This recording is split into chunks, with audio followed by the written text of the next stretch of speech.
मेरे प्यारे साथियों नमस्कार। मित्रों, आज मैं आपके लिए बहुत ही सुंदर और आध्यात्मिक कथा लेकर आई हूँ। तो कृपया कथा को अंत तक सुनकर उसका आनंद लीजिए और भक्ति में डूब जाइए।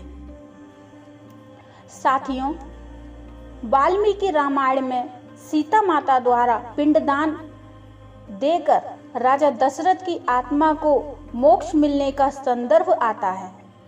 भगवान राम के 14 वर्ष वनवास के दौरान भगवान राम और लक्ष्मण और माता सीता पितृपक्ष के वक्त श्राद्ध करने के लिए गया धाम पहुंचे।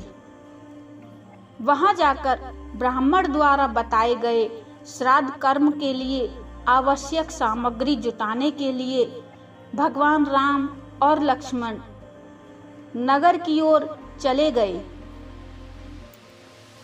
तो ब्राह्मण देव ने माता सीता को आग्रह किया कि पिंडदान का कुतब समय निकला जा रहा है। ये सुनकर माता सीता की व्यग्रता बढ़ती जा रही थी, क्योंकि भगवान राम और लक्ष्मण अभी नहीं लौट पाए थे। इसी उपरांत दशरथ जी की आत्मा ने उन्हें आभास कराया कि पिंडदान का वक्त बीता जा रहा है। ये जानकर माता सीता असमंजस में पड़ गईं। तब माता सीता ने समय के महत्व को समझते हुए ये निर्णय लिया कि वह स्वयं ही अपने ससुर राजा दशरथ का पिंडदान करेंगी। उन्होंने वहां उपस्थित फल्गु नदी के साथ साथ वट वृक्ष, कौआ, तुलसी और ब्राह्मण और गाय को साक्षी मानकर स्वर्गीय राजा दशरथ का पिंडदान पूरी विधि विधान के साथ कर दिया।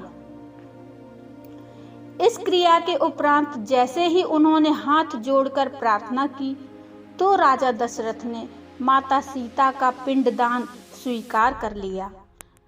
माता सीता को इस बात से बहुत प्रसन्नता हुई कि उनकी पूजा दशरथ जी ने स्वीकार कर ली है। लेकिन माता सीता ये भी जानती थी कि प्रभु राम इस बात को नहीं मानेंगे, क्योंकि पिंडदान पुत्र के बिना नहीं हो सकता है। थोड़ी देर बाद भगवान राम और लक्ष्मण सामग्री लेकर आ गए और पिंडदान के विषय में पूछने लगे। तब माता सीता ने कहा कि समय निकल जाने के कारण मैंने स्वयं ही पिंडदान कर दिया। तो प्रभु राम को इस बात का विश्वास नहीं हो रहा था कि बिना पुत्र और बिना सामग्री के पिंडदान कैसे संपन्न हो सकता है। तब माता सीता ने कहा कि वहां उपस्थित फल्गु नदी, तुलसी, कौआ, गाय, वट वृक्ष और ब्राह्मण के द्वारा किए गए श्राद्ध कर्म की गवाही दे सकते हैं। भगवान राम ने जब इन सब से पिंडदान किए जाने की बात सच है या नहीं यह पूछा, तब फल्गु नदी, गाय और कौआ, तुलसी और ब्राह्मण पांचों ने प्रभु राम का क्रोध देखकर झूठ बोल दिया कि माता सीता ने कोई पिंडदान नहीं किया है। सिर्फ वट वृक्ष ने ही सत्य कहा कि माता सीता ने सबको साक्षी मानकर विधि विधान से राजा दशरथ का पिंडदान किया था। पांचों साक्षी द्वारा झूठ बोलने पर माता सीता ने क्रोधित होकर उन्हें आजीवन श्राप दे दिया।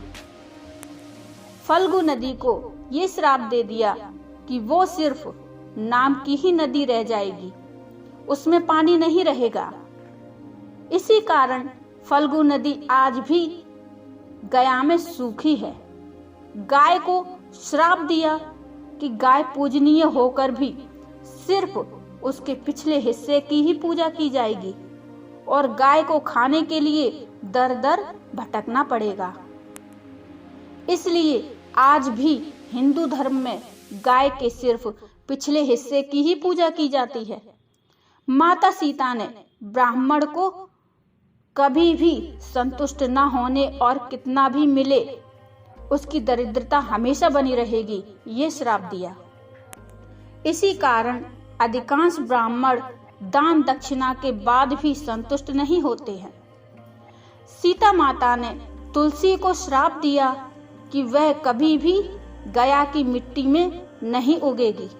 इसलिए आज तक ये सत्य है कि गया की मिट्टी में तुलसी नहीं फलती, और कौवे को हमेशा लड़ झगड़ कर खाने का श्राप दिया। अतः कौवा आज भी खाना अकेले नहीं खाता है। साथियों, सीता माता द्वारा दिए गए इन श्रापों का प्रभाव आज भी इन पांचों में देखा जा सकता है।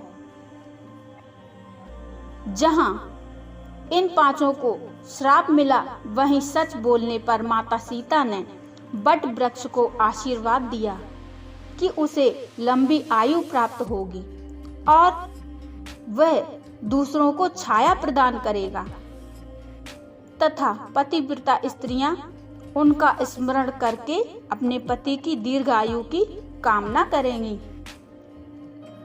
तो साथियों, आपको ये कथा कैसी लगी? कृपया मुझे कमेंट में ज़रूर बताइए। कथा अच्छी लगी हो तो लाइक कर दीजिए और चैनल को सब्सक्राइब कर लीजिए।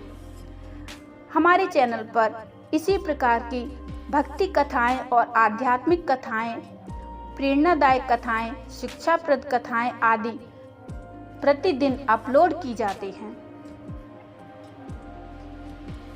नई नई कहानियों को सुनने के लिए हमारे चैनल को सब्सक्राइब करके बेल आइकन बटन को जरूर प्रेस करिए।